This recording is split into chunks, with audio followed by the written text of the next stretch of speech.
For today's video, magandang hapon po. Nandito po ako sa aking alagang aso. Yan po.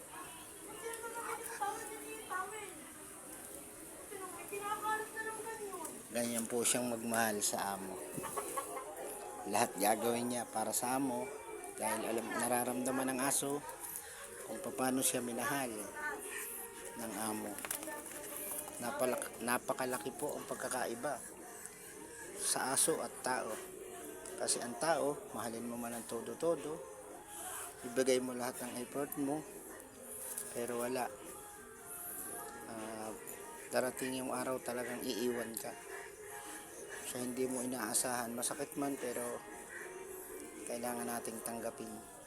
Kaya mas mahalaga yung alaga ko, hindi ako iniwan at mahal na mahal ang amo.